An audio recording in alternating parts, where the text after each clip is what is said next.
Good morning. Today's book is The Lorax by Dr. Seuss. It's a little long, so stay seated.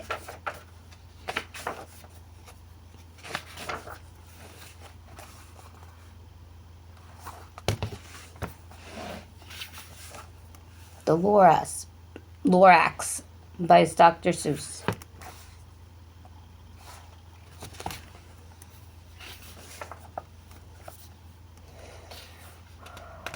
At the far end of town, where the grickle grass grows and the wind smells slow and sour when it blows, and no birds ever sing except for the old crows on the street of the lifted Lorax.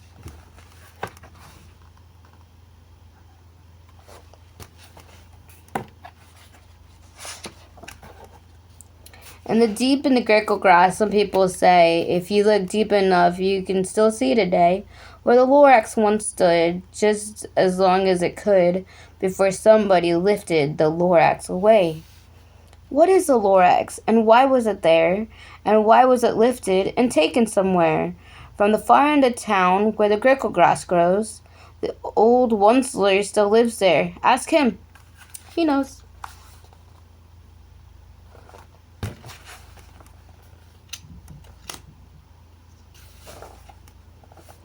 You won't see the Onceler. Don't knock at his door.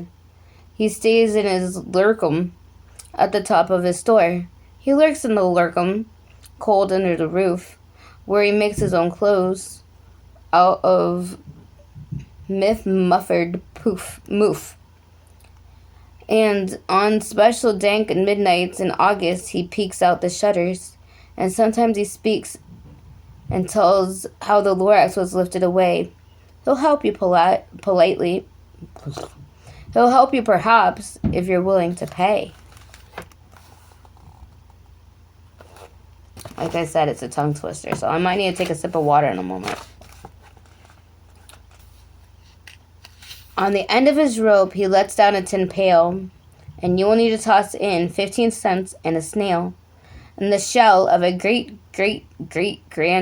grandfather's snail.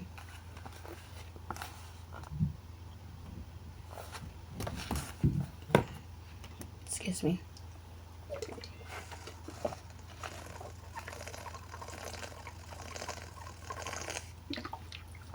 Sorry. Then he pulls out the pail and makes the most careful count to see if you paid him the proper amount. Percy, off. Off. Thank you. To see if you paid the proper amount. Then he hides what you paid him away in a snoove, his secret strange hole with a gravel of his glove. And he grunts, I'll call you by whisper my phone. For secrets I tell you for your ears alone.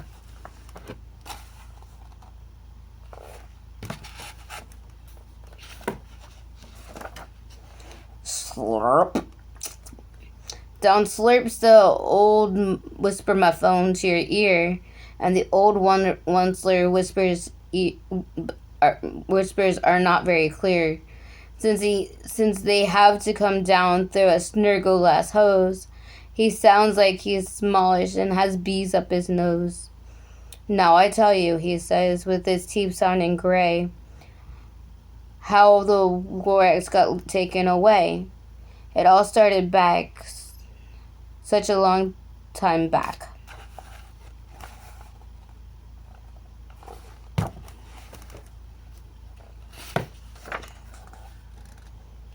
Way back when the grass was still green and the pond was still wet and the clouds are still clean and the song of the show-me swans rang out in space. One morning I came to this glorious place and I saw all the trees, the truffula trees, and the bright colored tufts of the truffula trees, mile by mile, fresh as the morning breeze. Truffula trees. I wish that truffula trees really grew. And under the tree I saw brown barless roots frisking about in their barbarous suits. They, as they played in the shade and ate trustful fruits. The From the rippleless pond came the comfortable sounds of humming fish humming and splashing around.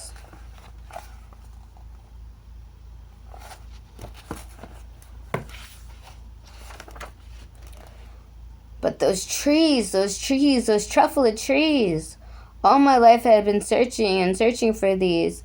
The touch of their tufts were softer than silk, and they smelled so sweet, like butterfly milk.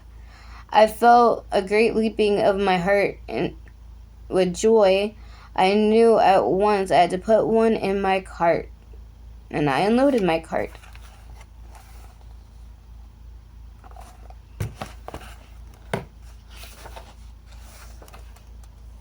The Onceler. In no time at all, I built a small shop. Then I chopped down the truffle cheese with one chop, and with full speed, I made a soft tuft. I knitted a sneed. It's one of those words.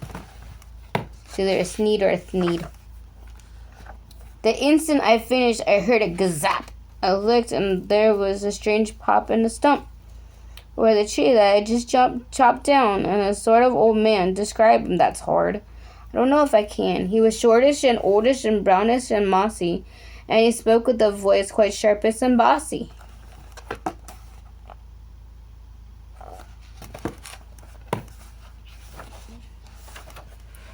Mister, he said with a sawdusty sneeze, I am the Lorax, and I speak for the trees. I speak for the trees have no tongues. And I'm asking you at the top of my lungs. He was very upset as he was shouted and puffed. What is that thing that you made out of the tuffle tuft?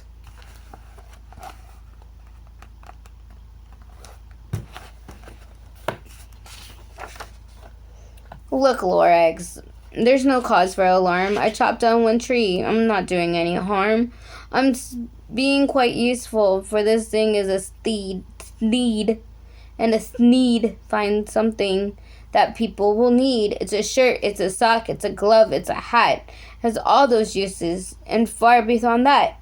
You can use it for carpets, for pillows, for sheets, or curtains to cover up bicycle seats. The Lorax said, Sir, you are crazy with greed. There is no one on earth that would buy that full sneed.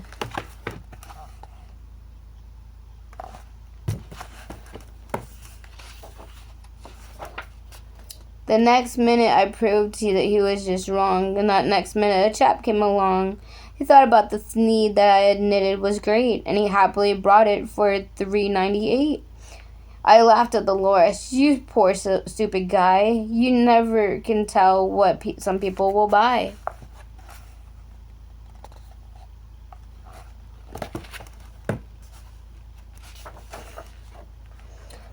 I repeat, cried the Lorax, I speak for the trees. Oh, I'm busy. Shut up, if you please. I rushed across town in no time at all, built a radio phone, and I made a quick call. I called my brothers and uncles and aunts and said, Listen here, here's a wonderful chance for the whole Onceler family to get mighty rich. Get over here fast, take the road off North Nitch. Turn left on Weakenhaven and sharp left on South Stitch.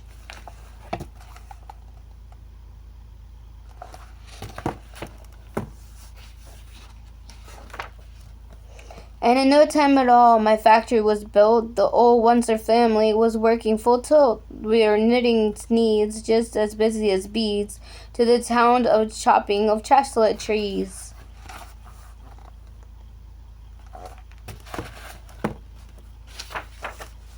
And then, oh baby, my business did grow. Not only chopping one tree at a time, that was too slow. So quickly, I invented my super axe hacker, which whacked off 4 tuffle trees with one smacker.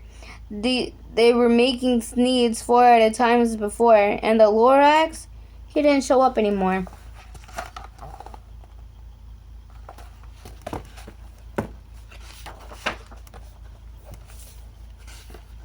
But at the next week he knocked at my office door. He snapped, "I am the Lorax, and I speak for the trees which you have been chopping as fast as you please, and I am also in charge of the brown buttalo loots who play in their shades of the butler suits. I am and happily lived eating truffle fruits. Now thanks for hacking all my trees to the ground. There's not enough truffle fruit to go around, so my Pooh Bear loots are getting all crummies. They have gas and no food all in their tummies." That's no good. "They love living here, and I can't let them stay. They'll have to find food, and I hope that they may. Good luck, boys," he cried, and he sent them away. I, though once, felt sad as I watched them go, but business is business, and business must grow, regardless of crummy tummies, you know.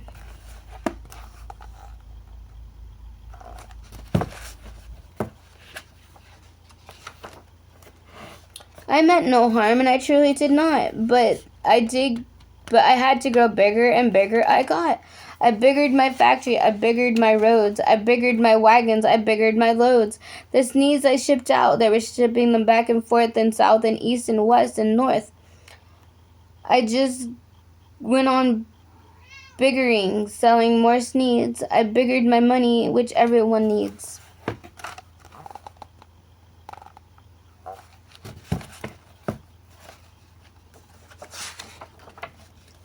And once again he came back. I was fixing some pipes, and that old nuisance Lorax came back with some more gripes. "I am the Lorax," he coughed and wheezed and sneezed and snooted and gargled and peased. "One, sir," he cried in a croaker's cloak. "One, sir, you're making a smuggless smoke. My poor mummy swans, why can't they sing? They can't sing a note. No one can sing with the smog in his throat."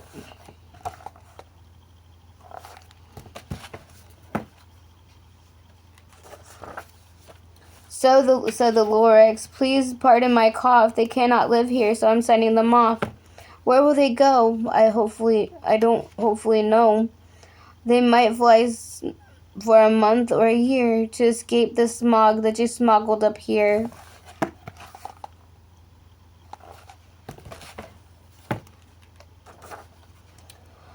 "What's more," snapped the Lorax as dander was up, "let me tell you a few words from my Glippy Glub. Your machine chugs on day and night without stop, and making Glippy Glubs and slippery slops.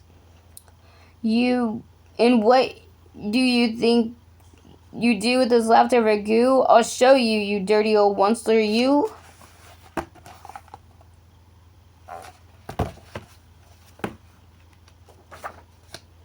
"You're glumping into the ponds where the humming fish hummed. No more can they hum, and their gills are all gummed, so I'm sending them off.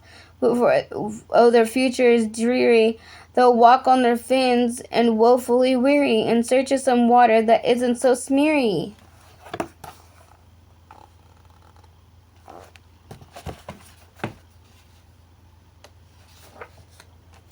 And then I got mad, really mad. I yelled at the Lorax, "Now listen here, Dad.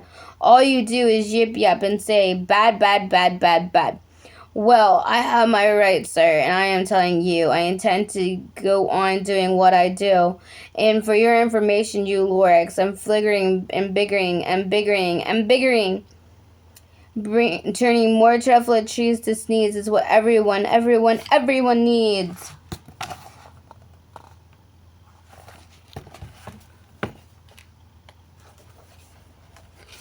In that moment I heard a mighty whack from outside the fields with a staggering smack.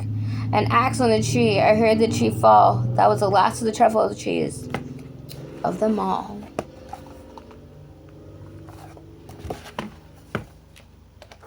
Oops.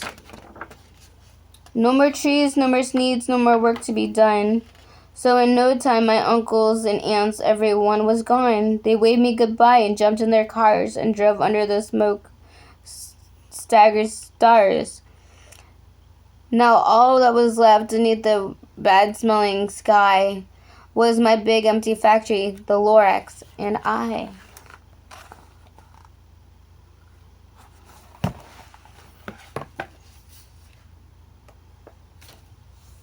The Lorax said nothing. He just gave me a glance. He gave me a very sad, backwards glance. He lifted himself up by the seat of his pants, and I'll never forget the grim look on his face when he hoisted himself and took leave of this place through the hole in the smog without leaving a trace.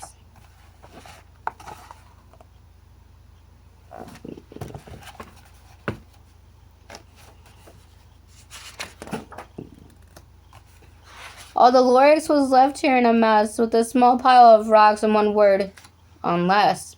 Whatever that meant, well, I couldn't have guessed. That was long ago, and every day since that day, I have sat here and worried away. Through the years, while building, my buildings have fallen apart. I worried about that with all my heart.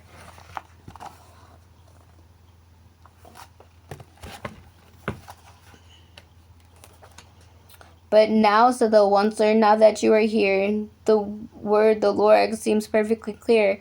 Unless someone like you cares a whole lot, nothing can do to get better, and it won't.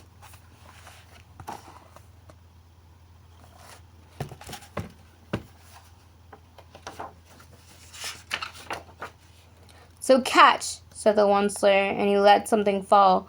A trefoilus need, the last one of all. You're in charge of the last trefoilus needs. The trefoilid trees are what everyone needs. Plant a new trefoil and treat it with care. Give it clean water and feed it fresh air. Grow a forest and protect it from axes that hack. Then the Lorax and his friends may just come back.